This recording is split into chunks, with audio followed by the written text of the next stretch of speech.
Welcome back to Real Talk Sports with Rico. Today we are doing game 4 reactions in both the Eastern and Western Conference playoff series in the NBA. We'll be going ahead and bringing up some box scores and talking about these games and getting you prepared for tomorrow's game. So without further ado, let's go ahead and jump into the first game of the day, which was the New York Knicks against the Philadelphia 76ers.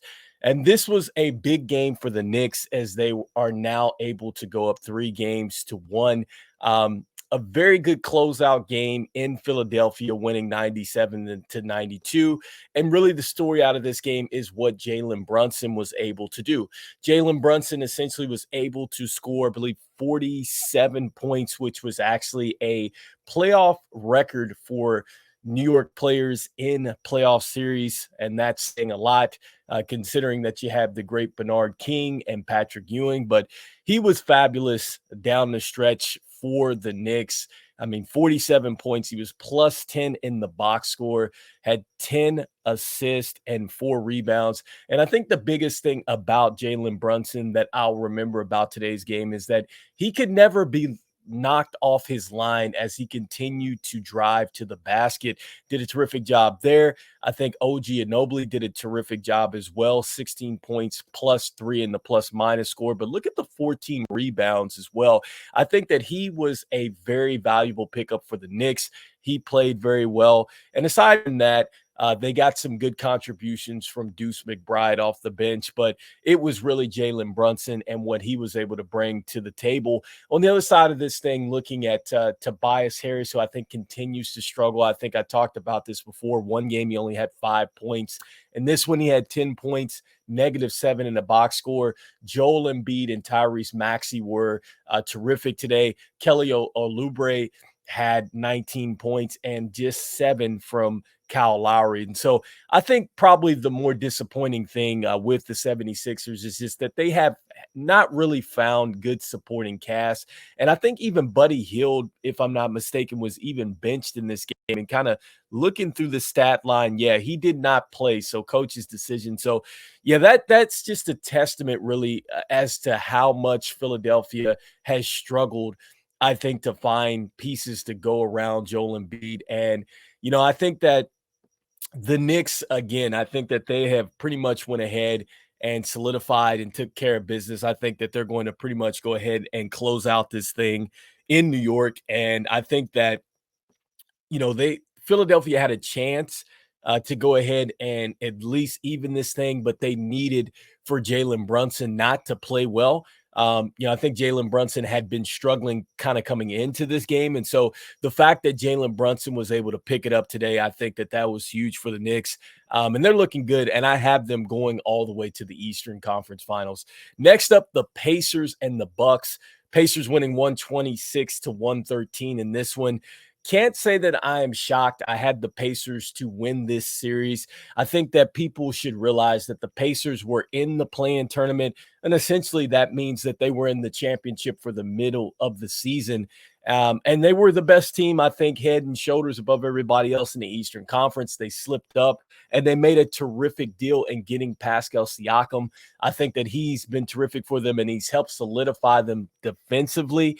I think the big thing about Pascal Siakam here is that he just really was steady for the Pacers. I mean, you're looking at the stat sheet. He had 9 rebounds. He had 7 assists, 2 steals, and 13 points. And Pascal is not the type of guy that's going to dominate the box score as far as scoring the basketball. That's one thing that I think a lot of Toronto Raptors fans would have liked to see once Kawhi Leonard exited Toronto. But Pascal is a supporting cast type of player. This is a perfect storm for him to be around guys like Tyrese Halliburton and then also to Miles Turner. I think that he complements a lot of players, and that is why you're seeing the Pacers flourish here. Halliburton was kind of quiet at one point. I think he was a game-time decision, they said, coming into this one with back spasms.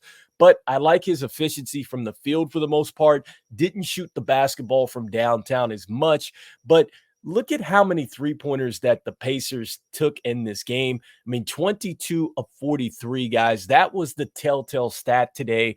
51% from downtown versus the Bucks, who only shot 36.4% today. And oh, by the way, they were without Dame Lillard with a strained Achilles.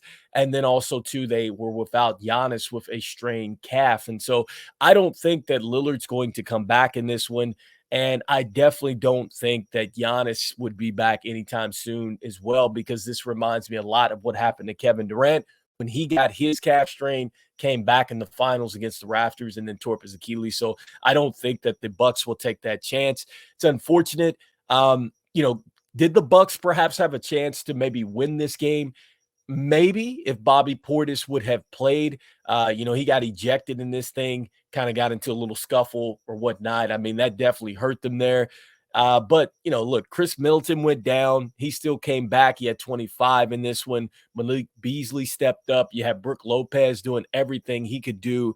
It's just that the Bucks they don't have a deep team like they've had traditionally. I've been saying that pretty much all year, that now they're looking like the Eastern Conference Phoenix Suns, where it's a top-heavy team, and they didn't have a good bench. And so kudos to the Pacers, but I'm not shocked with what the Pacers were able to do, especially since the Pacers have been particularly good throughout the Eastern Conference. So I think that this is a foregone conclusion for them. I think that they're going to go back to Milwaukee and essentially go ahead and really end this series and move on. So a tough situation for the Bucks, and I think that for Doc Rivers, it's a tough situation as well. I think a lot of people were giving Adrian Griffin, a lot of turmoil and really kind of jumping on him.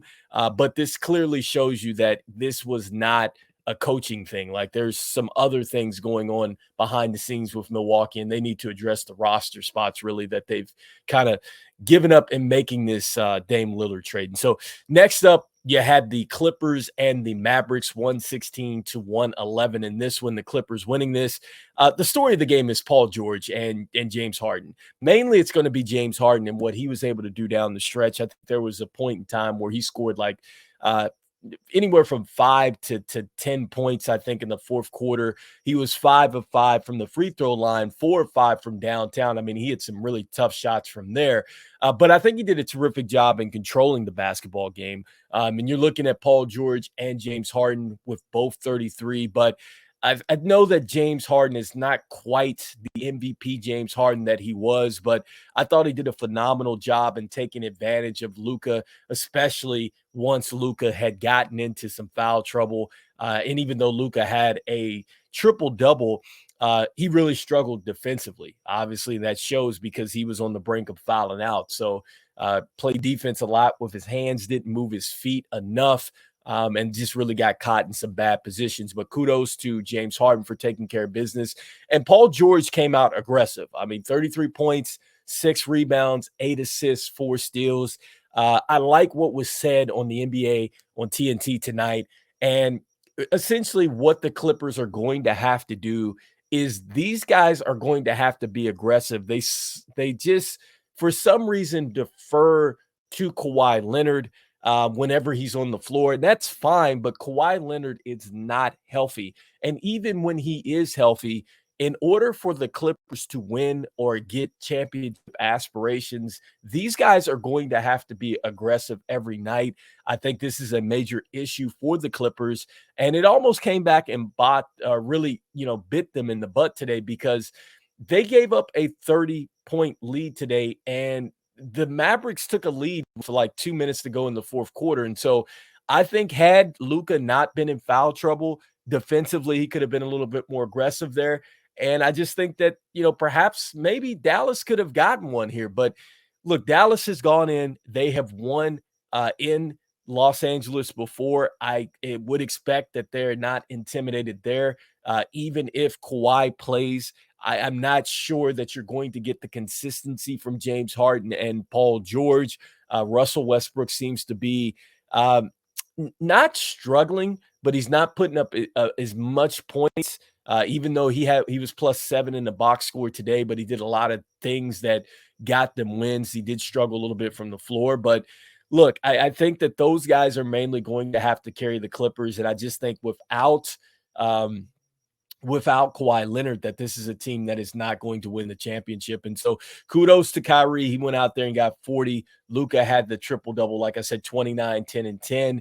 Good contributions. I liked what Kleber did off the bench. I think he did a terrific job kind of stretching the floor. Loved what Lively did here. And I still got the Mavericks in this series. Like, I still think that the Mavericks can win this thing. I think that they just essentially have to make this like a one-game series and find a way to get this game in Los Angeles. If they're able to get this game and take it back to Dallas, I clearly think that they can close out there. Wouldn't be shocked if somehow, some way, the Mavs pull this thing out within 7. But I just think that the Mavs are playing pretty good going into this thing, and it's just something about the Clippers. I've been saying it, man. I just feel like they're like the Dallas Cowboys of the NBA at this point in time. So, but good job to Paul George and those guys taking care of business today. And getting the win and heading back to Los Angeles. Next up is the last game that took place today, and that is the Phoenix Suns and the Timberwolves. The Timberwolves sending the Suns back fishing today, so to speak. And it starts with Anthony Edwards. I cannot believe that Anthony Edwards is not in the MVP race. It is just, it's a shocker. Okay, this is a guy that had 9 points in the first half and finished with 40. This guy went on an absolute tear, guys. And look at the 3-point shooting barrage, 7 of 13. Here's a guy that literally can put you on the poster, but I love the fact that his jump shot is so good. Like, his jump shot is surprisingly good. It doesn't even look like it's supposed to go in, man, and he puts it down.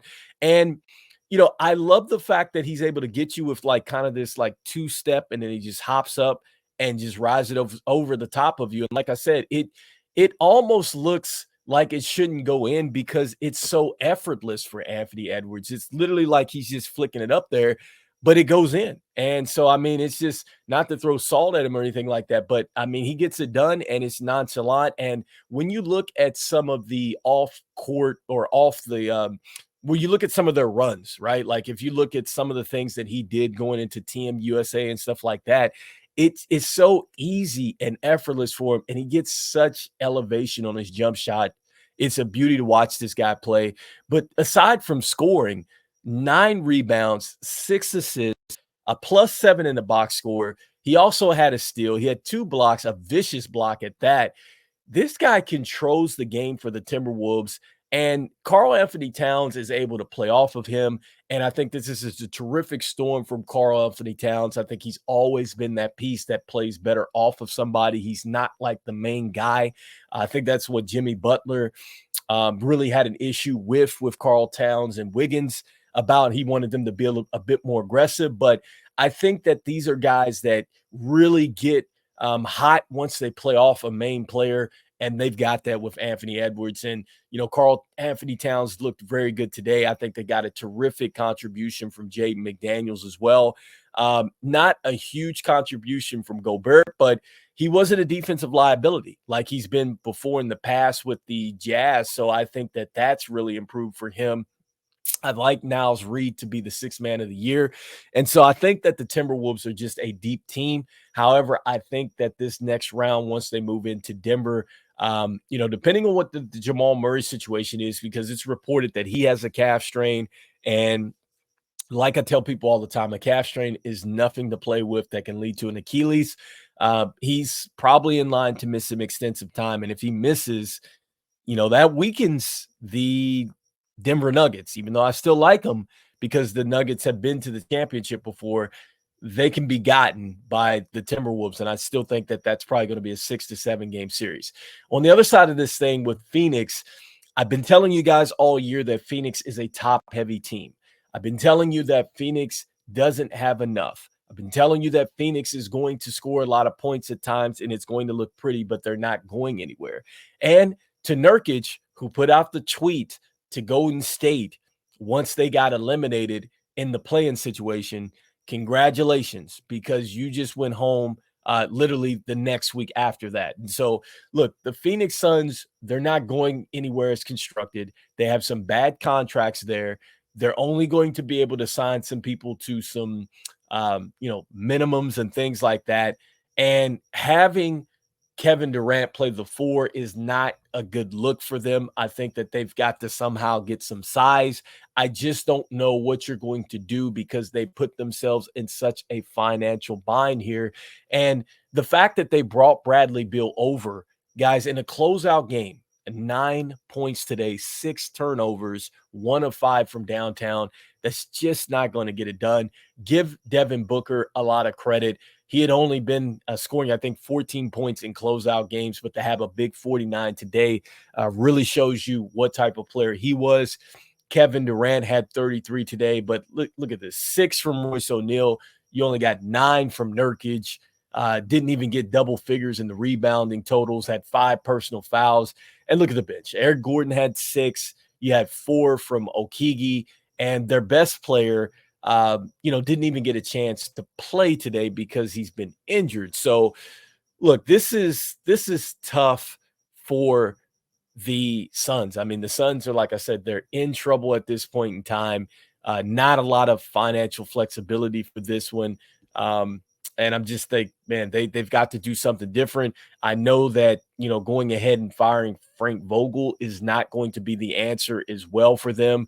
Um, yeah, this is tough for Phoenix Suns fans. Like, I just don't see them going anywhere for the next couple seasons, especially knowing that a lot of the teams in the West are super talented. And so, with that being said, guys, we're going to go ahead and get you ready now for, the playoff games for tomorrow. I know that we have essentially the OKC Thunder have a closeout possibility against the Pelicans, which I think is definitely going to happen here. I don't see anybody beating OKC at this point in time. I think that they are a team that's going to get down to I think the finals, to be honest with you. I think that they're more deeper, in my opinion, than the Timberwolves. And I think that they get to the Western Conference Finals, but they're going to be eliminated. But certainly I don't think that the Pelicans are going to be able to stop OKC, especially without Zion Williams. So I like them as the favorite here tomorrow in that game.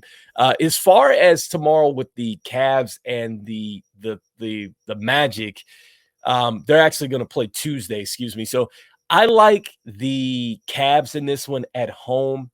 I still like the Cavs in this series. It's probably going to take them 7 games, but that just is a testament to what I think about the Cavs. I just don't think that they're going to go very far, and still a very disappointing thing, I think, for the Cavs, because Donovan Mitchell hasn't been able to get over that hump per se.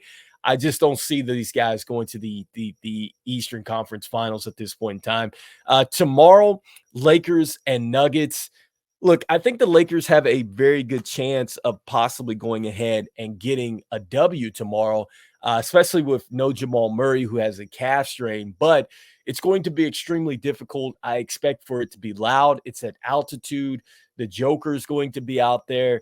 The others are probably going to come out with fire. And I think now, it's going to come down to Porter. It's going to also to come down to what are you going to get from Gordon. And then I think also to Reggie Jackson is going to have to be key for them, especially stepping in for Jamal Murray. So, look, those are guys that I think are going to be huge for them. So I like Michael Porter to have a really good game tomorrow. I think that Reggie Jackson's going to have a huge one. And I like Denver to go ahead and close this series out. They need to close this thing out so they get the max amount of rest going into a showdown here with the Timberwolves. And next up on Wednesday, you have the Clippers and you have the Mavs. Personally, I like the Mavs, because look, the Mavs played as terrible as you could play in the first quarter. And I just think that when you look at the Mavs in a totality situation, I think that the height, I like the rim running ability. I like the fact that they're probably a little bit more cohesive and together, I think, than the Clippers. The Clippers, they just find a way. They almost gave a win away to the Mavs today. And so I just don't trust them moving forward, especially if you do not have a healthy Kawhi Leonard out there. And so we know that without a healthy Kawhi Leonard, the Clippers have zero chance to win an NBA championship. And so that's my predictions moving into the next round of games to come up. We just went ahead and reacted to some game fours that took place tonight. Make sure that you hit that subscribe and like button and continue to keep following the show. You can also find us on Spotify as well. Want to thank the fans out there who have actually subscribed and listened to the show and help us drive content to the show. And as usual, the sponsors that put sponsorship on this show. This is Rico. This is Real Talk Sports, and I will be back with another show, guys. Peace. I'll see you guys on the next one. Peace, peace, peace, peace.